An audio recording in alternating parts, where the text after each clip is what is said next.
واتقوا فتنة لا تصيبن الذين ظلموا منكم خاصة۔ محترم بھائیوں، سامعین اور سامعات، جو تاریخ کے واقعات ہیں ان کی بنیاد پر دین کھڑا نہیں کیا جا سکتا۔ اسلام وہ ہے جو آسمان سے نازل ہوا ہے رسول اللہ صلی اللہ علیہ وسلم پر، اور آپ کی دنیا سے تشریف لے جانے کے بعد وہ اسلام بننا بند ہو گیا، وحی کا سلسلہ ختم ہو گیا۔ اس کے 51 سال بعد جو واقعہ ہوا ہے اس پر دین کی بنیاد نہیں رکھی جا سکتی، لیکن چونکہ لوگ اس پر اپنا دین کھڑا کرتے ہیں اس لیے ہمیں کچھ بتانا پڑتا ہے۔ خاموشی نقصان دیتی ہے۔ میں نے پچھلے خطبے میں عرض کیا تھا کہ حضرت عثمان بن عفان رضی اللہ تعالیٰ عنہ کے زمانے میں جو فتنہ شروع ہوا، جس کے نتیجے میں ایکشن کا ریاکشن اور ریاکشن کا پھر ریاکشن، جس کے نتیجے میں حضرت حسین بن علی رضی اللہ عنہ بھی شہید ہوئے، یہ فتنے کب شروع ہوئے تھے؟ حضرت عثمان رضی اللہ عنہ کی شہادت سے۔ ان پر ان لوگوں نے کیا ایلیگیشن لگائے تھے؟ بالکل بیکار اور بے جان قسم کی باتیں ہیں۔ کچھ کا تذکرہ میں کر چکا ہوں۔ ان میں سے ایک بات یہ ہے کہ حضرت عثمان رضی اللہ تعالیٰ نے عبداللہ بن ابی سرح کی سفارش کیوں کی؟ رسول اللہ صلی اللہ علیہ وسلم نے جب مکہ فتح کیا تو 4 آدمی تھے، ان کے بارے میں فرمایا جہاں ملے ان کو قتل کر دو، حرم پاک میں ملے پھر بھی قتل کر دو۔ ان میں اکرمہ بن ابی جہل تھے، بعد میں مسلمان ہو گئے رضی اللہ عنہ۔ ان میں ابن خطل تھا، اس کو حرم پاک میں قتل کر دیا گیا، یہ مرتد ہو گیا تھا اور نبی صلی اللہ علیہ وسلم کی برائی بیان کرتا تھا، حجب بیان کرتا تھا۔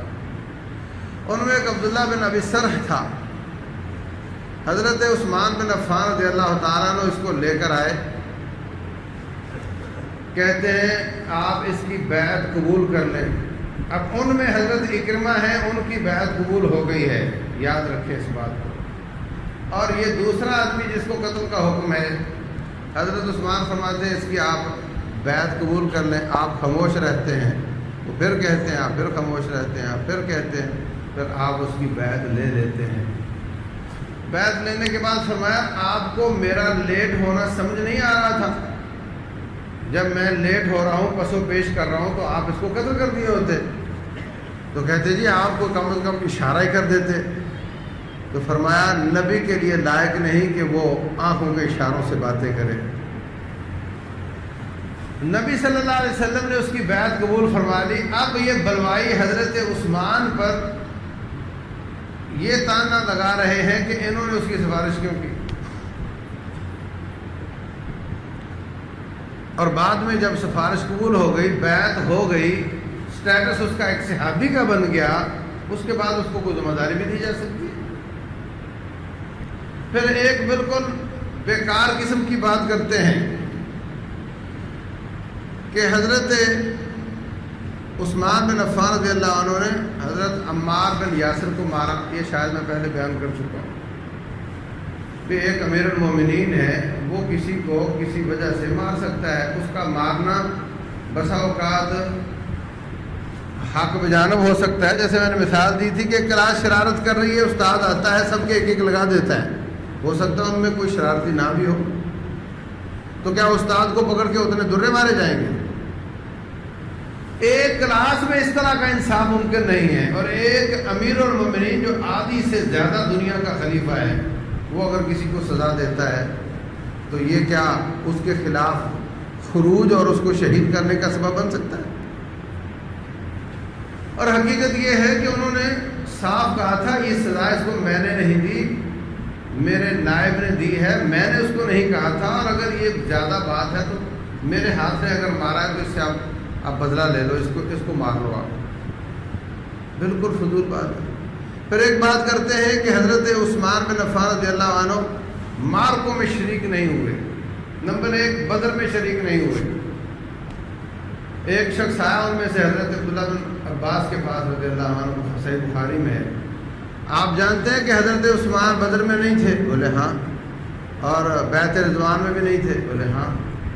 اور یہ جو واقعہ ہوا تھا آپ کا احد کا، اس میں وہ بھاگ گئے تھے؟ بولے ہاں۔ تو کہتا ہے وہ نعرہ مارا اس نے کہ میری بات ثابت ہو گئی، واپس بلایا اس کو، پھر ان کو پوری وضاحت کی کہ اصل ماجرا کیا تھا۔ بدر میں حضرت عثمان بالکل جانے کے لیے تیار تھے۔ پہلی بات تو یہ کہ جو لوگ بدر میں نہیں گئے، نبی صلی اللہ علیہ وسلم نے کسی کو کوئی قدغن نہیں لگائی، کیونکہ سب کو نکلنے کا حکم ہی نہیں تھا، مقابلہ ایک قافلے کے ساتھ تھا، اس لیے کتنے لوگ نہیں گئے اور آپ نے ان کو کچھ نہیں کہا۔ دوسری بات یہ کہ اگر یہ قابل مواخذہ بات ہوتی بھی تو وہ بالکل تیار تھے۔ آپ کی بیوی اور نبی صلی اللہ علیہ وسلم کی لذت جگر حضرت رقیہ ان کے گھر میں تھی، وہ بیمار تھی اور بیماری بھی مرض الموت تھی۔ نبی صلی اللہ علیہ وسلم نے حضرت عثمان کو ان کی تیمارداری کے لیے گھر چھوڑا اور فرمایا تیرے لیے ایک بدری کا اجر بھی ہے اور غنیمت بھی ہے۔ ان کو بدر والوں کا اجر بھی بتایا اور ان کو غنیمت میں بھی شریک کیا، کیونکہ وہ امیر المومنین کے حکم سے پیچھے رہے ہیں، وہ جان بوجھ کر پیچھے نہیں رہے۔ پھر کہا کہ احد میں بھاگ گئے تھے۔ یہ بات درست ہے کہ جب دشمن نے پلٹ کر حملہ کیا تو حالت یہ ہو گئی، غبار تھا اور شور تھا اور تلواریں ڈھالوں سے ٹکراتی تھی اور سمجھ نہیں آتی تھی مار کون رہا ہے اور کٹ کون رہا ہے، یہ حالت ہو گئی تھی۔ حتیٰ کہ صحیح بخاری میں ہے حضرت حذیفہ بن یمان رضی اللہ تعالیٰ عنہ کہتے ہیں کہ میرے والد یمان کو مسلمانوں نے شہید کر دیا۔ یہ کہاں واقعہ؟ صحیح بخاری میں۔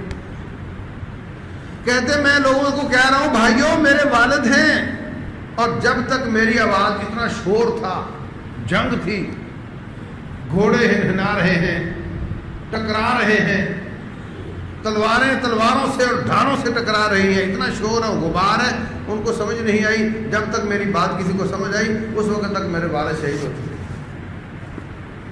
تو کچھ لوگ اس حملے کی ہیبت سے، جو پلٹ کر پیچھے سے حملہ ہوا تھا، اس وجہ سے تتر بتر ہو گئے تھے، اور کچھ لوگ شاید اس وجہ سے بھی کہ معلوم نہیں کون کس کو مار رہا ہے، اس لیے اب ہمیں کچھ نہیں کرنا چاہیے۔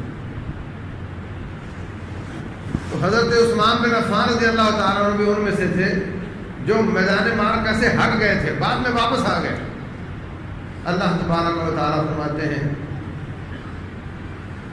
ان الذين تولوا منكم يوم التقى الجمعان انما استزلهم الشيطان ببعض ما كسبوا ولقد عفا الله عنهم۔ حضرت عبداللہ فرماتے ہیں کہ اللہ تعالیٰ نے ان کے میدان احد سے ہٹ جانے کا ذکر بھی کیا ہے، اور ساتھ فرمایا وَلَقَدْ عَفَا اللَّهُ عَنْهُمْ، اللہ نے ان سب کو معاف کر دیا ہے، اور ظالموں تم نے ان کو معاف نہیں کیا ہے۔ جہاں تک بیعت رضوان نہ کرنے کا تعلق ہے تو نبی صلی اللہ علیہ وسلم کو اگر حضرت عثمان سے زیادہ کوئی عزیز ہوتا تو اس کو اپنی جگہ پر نمائندہ بنا کر بھیجتے۔ یہ کتنی بڑی منقبت ہے، کتنی بڑی شان ہے کہ سارے صحابہ کو چھوڑ کر حضرت عثمان بن عفان رضی اللہ عنہ کو اپنی طرف سے نمائندہ بنا کر مکہ والوں کی طرف بھیجا، اور وہاں پر وہ لیٹ ہو گئے۔ مکے والے کہتے ہیں آپ عمرہ کر لو، باقیوں کو اجازت نہیں، اور ہم مشورہ کر لیں کہ صلح کرنی چاہیے یا نہیں کرنی چاہیے۔ تو وہ مشورہ کرنے میں دیر ہو گئی، ادھر سے خبر آؤٹ ہو گئی کہ حضرت عثمان کو شہید کر دیا گیا۔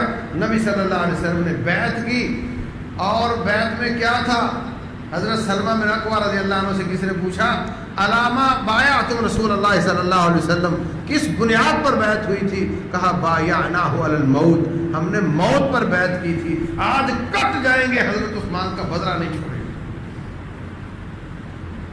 جس عثمان پر نبی صلی اللہ علیہ وسلم اور ان کے ساتھی کٹنے کے لیے تیار ہیں، ان پر یہ الزام لگایا جا رہا ہے کہ انہوں نے بیعت رضوان نہیں کی، وہ تو وہاں بھیجے ہوئے تھے، تو بیعت کیسے کرتے؟ اور نبی صلی اللہ علیہ وسلم نے اپنے ہی دائیں ہاتھ پر اپنا ہی الٹا ہاتھ رکھ کر فرمایا یہ میرے عثمان کا ہاتھ ہے اور میں اس کی بیعت کروں گا۔ یہ کوئی بات بنتی ہے کہ انہوں نے بیعت نہیں کی؟ اور پھر تبوک کے موقع پر 940 اونٹ اور 60 گھوڑے اور 1 من سے زیادہ سونا اللہ کے راستے میں جہاد کر دیا۔ کتنا؟ 100 اونٹ تقریباً 3 کروڑ روپے کے ہیں، 900 اونٹ کتنے کے ہوئے؟ بلکہ 1000 ہی سمجھو، 60 گھوڑوں کے ساتھ 1000 پورا ہو گیا۔ اور عربی گھوڑا بھی بہت مہنگا ہوتا ہے، اونٹ بھی مہنگا ہوتا ہے،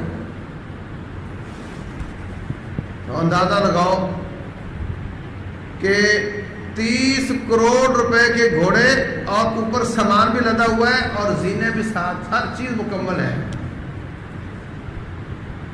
اور سامان سے بھی لدے ہوئے ہیں، اور 1 کلو سے زیادہ 1 من سے زیادہ سونا 1000 دینار دیا تھا حضرت عثمان نے، اور 1 دینار 4.4 گرام کا ہوتا ہے، تو 4.4 کو 3 صفر لگاؤ تو کتنے ہوئے؟ 4000 کلو۔ کتنا بنا؟ یا 4 کلو بنے گا یا 40 کلو بنے گا؟ اتنا سونا دیا، اتنے اونٹ دیے، اتنے گھوڑے دیے، اور نبی صلی اللہ علیہ وسلم ان کے دیناروں کو الٹا رہے ہیں، اور میں عثمان آج کے بعد کوئی نیکی نہ کرے تو تیرے لیے جنت واجب ہے۔ جان بھی حاضر کر دی، مال بھی حاضر کر دیا، اور یہ فرمایا جو مسلمانوں مدینے والوں کے لیے کنواں خرید کر دے اس کے لیے جنت ہے۔ کس نے خرید کر دیا؟ عثمان بن عفان رضی اللہ تعالیٰ۔ احد پر تشریف فرما ہے، فرمایا احد ٹھہر جا، تیرے پہ ایک نبی ہے، ایک صدیق ہے اور 2 شہید ہیں، اور ان میں ایک عثمان ہے رضی اللہ تعالیٰ۔ آج کوئی سنی اور کیا شیعہ جب زبان کھولتے ہیں ان کا پہلا ہدف حضرت عثمان بن عفان ہوتا ہے، اس کے بعد زبان درازی کرتے ہیں معاویہ بن ابی سفیان رضی اللہ عنہ کے خلاف، جو کاتب وحی ہیں اور صحابی ابن صحابی ہیں۔ انا للہ و انا الیہ راجعون۔ پھر ایک اور ان پر ایک اور وار کیا، ایک اور اعتراض کیا، کہا انہوں نے قرآن جمع کر کے باقی قرآن ختم کر دیے۔ یاد رکھو قرآن 2 دفعہ جمع ہوا ہے، جب 70 قاری شہید ہوئے مسیلمہ کذاب کے مقابلے میں اور دوسرے مارکوں میں، حضرت عمر بن خطاب رضی اللہ تعالیٰ عنہ حضرت ابوبکر صدیق سے، بلکہ اوروں نے کہا حضرت امیر المومنین ابوبکر صدیق سے کہ آپ قرآن کو جمع کریں، یہ قاری سارے شہید ہوتے جا رہے ہیں اور قرآن ابھی تک ایک جلد میں مکمل کہیں نہیں لکھا ہوا، اس کو آپ جمع کریں ورنہ بعد میں فتنہ پیدا ہو جائے گا۔ حضرت ابوبکر صدیق رضی اللہ عنہ پہلے تو یہ کہتے رہے میں وہ کام کیوں کروں جو نبی صلی اللہ علیہ وسلم نے نہیں کیا۔ حضرت عمر بار بار کہتے رہے، مان گئے۔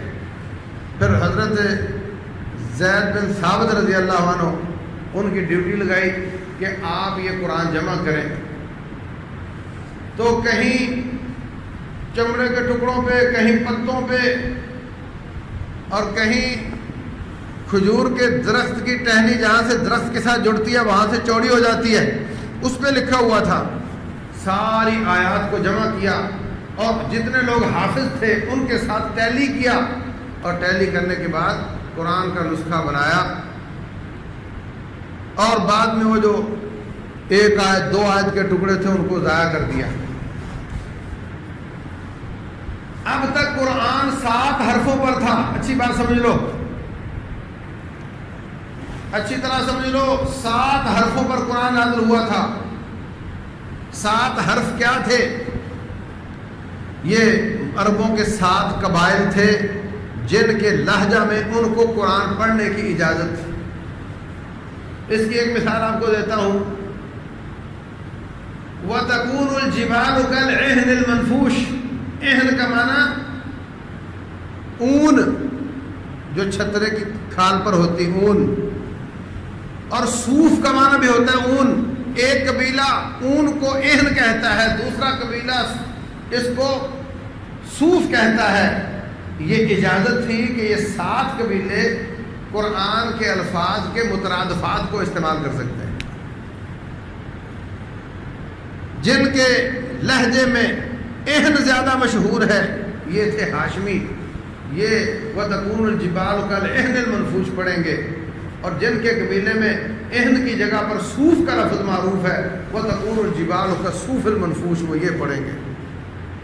اللہ تبارک و تعالیٰ نے 7 حرفوں میں قرآن نازل کیا ان کی سہولت کے لیے۔ لیکن کیا ہوا، ایک دن صحیح بخاری میں واقعہ ہے، حضرت ہشام رضی اللہ عنہ سورۃ فرقان پڑھ رہے تھے، حضرت عمر نے دیکھا یہ پتہ نہیں کیا پڑھ رہے ہیں، وہ اپنے کسی اور قبیلے کے لہجے میں مترادف لفظ بول رہے تھے بیچ میں۔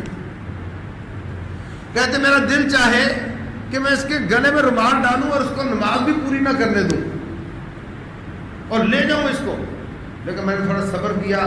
جب نماز ختم ہوئی پکڑ کے لے گئے، نبی صلی اللہ علیہ وسلم نے فرمایا سناؤ پڑھو۔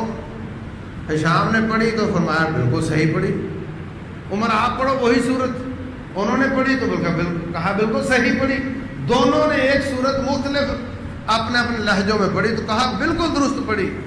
اس سے بعض پنجابی یہ نکالتے ہیں کہ جی پھر ہمارا کیا قصور ہے، ہم بھی اپنے لہجے میں پڑھتے ہیں۔ عربوں کے بھی کئی اور لہجے تھے، اس میں قرآن نازل نہیں ہوا، یہ صرف 7 میں نازل ہوا۔ تو اب یہ نہیں کہ جو چاہے جیسے پڑھتا جائے غلط سلط۔ زال اور ضاد اور زا اور ضا ان چاروں میں فرق ہے، سین صاد اور سا میں فرق ہے، عین اور حمزہ میں فرق ہے، تا اور تا میں فرق ہے۔ اس کو ہمیں فرق سمجھنا چاہیے ورنہ معنی میں فرق آ جاتا ہے۔ تو عہد نبوت میں بھی یہ مسائل پیدا ہوئے تھے لیکن حل کر لیے گئے، کیونکہ اسلام ابھی تک عربوں میں تھا، باہر نہیں نکلا تھا۔ حضرت عثمان بن عفان رضی اللہ عنہ کے زمانے میں اسلام ادھر آذربائیجان تک اور ادھر دور دراز تک جا چکا تھا۔ اب کیا ہوتا کہ اب مسائل شروع ہو گئے، ایک استاد نے یہ پڑھا اپنے لہجے میں پڑھایا، دوسرے نے اپنے لہجے میں پڑھایا، جھگڑا شروع ہو گیا اور یہ تصور پیدا ہونے لگ گیا کہ شاید قرآن زیادہ ہے اور یا یہ غلط ہے وہ کہ تم غلط ہو، اور امت کا اختلاف یہ بہت بڑی مصیبت ہوتی۔ تو لوگوں نے آ کر کہا حضرت عثمان رضی اللہ عنہ سے کہ یہ بہت بڑے اختلاف کی بنیاد ہے اور اب اسلام عجموں میں چلا گیا ہے، ان کو اصل عرب اور عربوں کے لہجے اور ان کے اس کی کوئی سمجھ نہیں آتی، وہ یہ سمجھتے ہیں کہ قرآن زیادہ ہے، اس کا کوئی حل نکلنا چاہیے۔ حضرت عثمان بن عفان رضی اللہ عنہ اپنی کابینہ کو جمع کیا، ان سے مشورہ کیا اور مشورے کے بعد پورے علاقوں سے قرآن منگوا کر کے سارے ختم کیے، صرف جو ہاشمی لہجہ تھا نبی صلی اللہ علیہ وسلم کے قبیلے کا اس پر قرآن لکھا گیا اور اس کے نسخے بنا کر کے پورے علاقوں میں پھیلا دیے گئے تاکہ اختلاف ختم ہو۔ حضرت علی رضی اللہ تعالیٰ عنہ کہتے ہیں لوگوں تم حضرت عثمان پر یہ ایلیگیشن لگاتے ہو، یہ اعتراض کرتے ہو، حالانکہ انہوں نے یہ کام ہم سے مشورے کے بعد کیا اور یہ ان کا امت پر بہت بڑا احسان ہے کہ انہوں نے امت کا متحد کیا، اختلاف سے بچایا۔ تو ایک دفعہ حضرت ابوبکر کے زمانے میں قرآن جمع ہوا ہے اور وہ 7 لہجوں میں لکھا گیا، اور ایک دفعہ حضرت عثمان رضی اللہ عنہ کے زمانے میں جمع ہوا ہے، اس میں یہ کیا کہ 6 لہجے ختم کر کے ایک کو قائم رکھا گیا۔ اور آج کل جو 7 اور 10 قراءات سمجھی جاتی ہیں، یہ اس سے مراد وہ حروف نہیں ہے، یہ ایک ہی ہاشمی لہجے کو ہم تک پہنچانے میں 7 قراءتیں بنی ہیں۔ ایک ہی لہجے کے ہم تک پہنچنے تک روایات میں اختلاف ہوا تو 7 قراءتیں ہیں اور 7 ہی متواتر ہیں اور 7 ہی صحیح ہیں اور ان میں معنی میں کوئی فرق نہیں آتا۔ یہ قراءات اور چیز ہے اور وہ جو حروف حضرت عثمان نے ختم کیے تھے وہ اور چیز ہے. مثلا سورہ مریم میں ہم پڑھتے ہیں فناداها من تحتها الا تحزنی. اب نہ حروف پر نقطے ہوتے تھے اور نہ زبر زیر ہوتی تھی اس زمانے میں. اب من تحتها اور من تحتها، ایک نے پڑھ لیا من تحتها، دوسرے نے پڑھ لیا من تحتها، معنی دونوں کا ایک بنتا ہے. تو یہ دو قراتیں ہو گئی، ہم تک پہنچنے تک وہ دو قراتیں ہو گئی. تو وہ ایک ہی ہاشمی لہجے کی پڑھنے میں 7 قراتیں بنی ہیں، وہ الگ الگ حروف نہیں ہیں. جبکہ اسلام قرآن جو 7 لہجوں میں آیا تھا، حضرت عثمان رضی اللہ تعالیٰ عنہ نے جب امت کا اختلاف دیکھا تو اس کو ختم کیا اور ایک لہجے کو قائم رکھا. یہ بھی اعتراض ان ظالموں نے حضرت عثمان پر کیا کہ دیکھیں جنہوں نے یہ قرآن حکیم کے وہ نسخے جلا ڈالے جنہوں کو ان کو ختم کرنا مقصود تھا. اس بات کو بھی اچھی طرح یاد رکھو. یہ بھی بات صحیح بخاری میں ہے کہ انہوں نے ایسے کیا اور اس پر صحابہ اکرام کا اجماع ہوا، سب نے اتفاق کیا. اور یہ بھی یاد رکھو کہ حضرت عثمان خلیفہ راشد ہیں اور رسول اللہ صلی اللہ علیہ وسلم فرماتے ہیں علیکم بسنتی و سنت الخلفاء الراشدین المہدیین من بعدی. میری سنت کو لازم پکڑو، میرے بعد خلفاء راشدین کی سنت کو لازم پکڑو. اگر یہ سب صحابہ کرام کا اتفاق نہ بھی ہوتا تو حضرت عثمان بھی اس قابل ہے کہ ان کی بات کو مانا جائے. لیکن آج کے زمانے میں اس بات کو فتنہ بنا لیا جاتا ہے کہ اگر کوئی نسخہ پھٹا ہوا کوئی کاغذ مل جائے اس کو جلا دیا جائے تو اس کو فتنہ بنا کر کے، گستاخ قرآن بنا کر کے اس پر FIR درج کروا، یا تو محلے والے قتل کر دیتے ہیں اس کو، یا پھر FIR درج کروا کے اس کو کہہ دیتے ہیں پھانسی لگاؤ اس کو، اس نے یہ کیا وہ کیا. تو اس لیے یہ ہے تو درست بات ثابت شدہ ہے، مگر ایسا مت کرو قرآن حکیم کے ایسے نسخے جو پھٹ چکے ہوں ان کو کسی اور طریقے سے ختم کر دو، دبا دو. لیکن یہ جو صحابہ کرام نے جس طریقے سے ختم کیے تھے اس طریقے سے آج آپ کرو گے تو اس بات کو بھی لوگ فتنہ بنا لیتے ہیں. اس لیے اس سے بچنا چاہیے، نہ اس کو زیادہ بیان کرنا چاہیے اور نہ اس پر عمل کرنا چاہیے زیادہ، کیونکہ اس بات کو آج کل قانون کی آڑ لے کر لوگوں نے فتنہ بنا رکھا ہے. تو میں بات یہ کر رہا تھا، یہ اعتراضات کیے حضرت عثمان بن عفان رضی اللہ عنہ پر، اور یہ بھی کیا کہ جناب یہ مکے میں جا کر نماز پوری کیوں پڑھتے ہیں. رسول اللہ صلی اللہ علیہ وسلم سے کسی نے پوچھا قرآن میں یہ ہے کہ اذا ضربتم فی الارض فلیس علیکم جناح ان تقصروا من الصلاۃ، جب تم سفر میں ہو تو نماز قصر کرنے میں کوئی حرج نہیں. لفظ کیا ہے؟ کوئی حرج نہیں. ان خفتم ان یفتنکم الذین کفروا، اگر تمہیں اس بات کا ڈر ہو کہ کافر تمہیں فتنے میں ڈال دیں گے. صحابہ کرام نے سوال کیا کہ اب تو امن امان ہو گیا ہے اور ہم سادہ طریقے سے امن کے ساتھ رشتہ دار کو ملنے جائیں، عمرہ کرنے جائیں، تو اس میں وہ بات جو قرآن میں بیان ہوئی ہے کہ اگر تمہیں دشمن کے فتنے میں ڈالنے کا خطرہ ہو تو قصر کر سکتے ہو، تو لہذا ان امن والے سفروں میں پھر قصر نہیں کرنی چاہیے. تو نبی صلی اللہ علیہ وسلم نے فرمایا صدقۃ تصدق اللہ بها عبادہ فاقبلوا صدقتہ، یہ اللہ کا صدقہ ہے، اس کی موش گافیوں میں مت جاؤ. اور یہ چونکہ ایسے تھا لہذا ایسے تھا، اللہ نے جائز کیا تو فائدہ اٹھاؤ تم، یہ فرمایا. تو ان قرآن کے الفاظ سے بھی اور نبی صلی اللہ علیہ وسلم کے اس کو صدقہ کہنے سے بھی یہ بات ثابت نہیں ہوتی کہ جو سفر میں پوری نماز پڑھے تو اس کے لیے جائز نہیں ہے. اس لیے جو قصر کرے اس کے لیے قصر کرنی جائز ہے، اور جو پوری پڑھے اس کی بھی گنجائش بنتی ہے. اگر حضرت عثمان رضی اللہ عنہ نے وہاں جا کر پوری نماز پڑھی تو اس میں کوئی ایسی بات نہیں تھی جس کی وجہ سے ان کے خلاف خروج کیا جائے اور ان کو شہید کیا جائے. تو یہ فضول قسم کے اعتراضات تھے جن کو لوگوں کو برانگیختہ کر کے، ان کو بڑے بنا کر کے لوگوں کو جمع کیا کہ وہ ان کو شہید کرتے ہیں. یاد رکھو اس امت کے مسائل میں سے ایک بہت بڑا مسئلہ ہم خود علماء ہیں کہ ایک بات کو کفر اسلام بنا دیتے ہیں اور وہ بسا اوقات حرام بھی نہیں ہوتی. واجب بھی نہیں ہوتی، اور دوسری بات کو کچھ بھی نہیں سمجھتے حالانکہ اس کی بہت زیادہ اہمیت ہوتی ہے۔ اب کسی سے پوچھو نماز کتنی رکعتیں ہیں تو کیا کہے گا؟ عشاء کتنی ہے؟ بولے 17، ان میں سے 4 میرے رب نے فرض کی ہیں اور 13 مولوی صاحب نے، اللہ نے فرض نہیں کی۔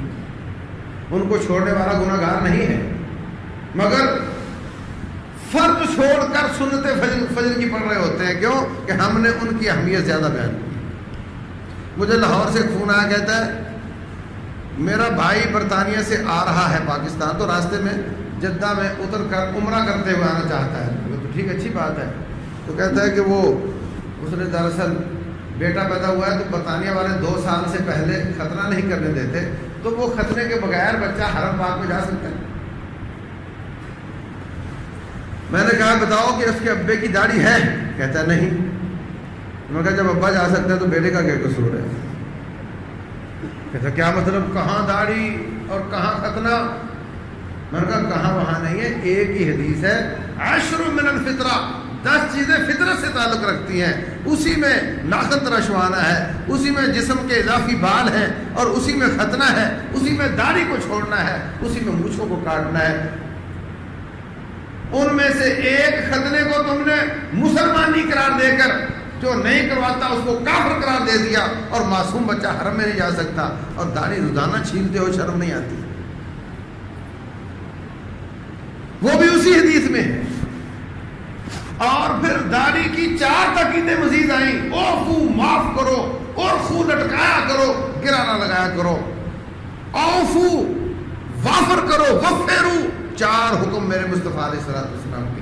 اور ختنے کے بارے میں اتنے حکم کوئی نہیں آئے، صرف اتنا ہے کہ یہ فطرت کا تقاضا ہے۔ وہ بن گیا کفر اسلام کا مسئلہ، اور یہی حال ان بلوائیوں نے کیا کہ وہ جو باتیں جس میں شریعت نے گنجائشیں رکھی ہوئی ہیں، جو مکروہ بھی نہیں ہیں، اجتہادی باتیں ہیں، ان کو گناہ بنا کر، گناہ کو کفر بنا کر، کفر کو واجب القتل بنا کر کے حضرت عثمان رضی اللہ عنہ کو شہید کر دیا۔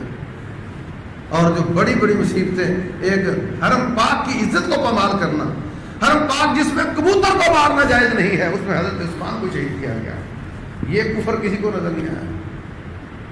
حضرت حرم کی حرمت کو پامال کیا، مسلمان کی عزت کو پامال کیا، مسلمان کے خون کو حلال کیا، اور پھر امیر المومنین کے خون کو حلال کیا۔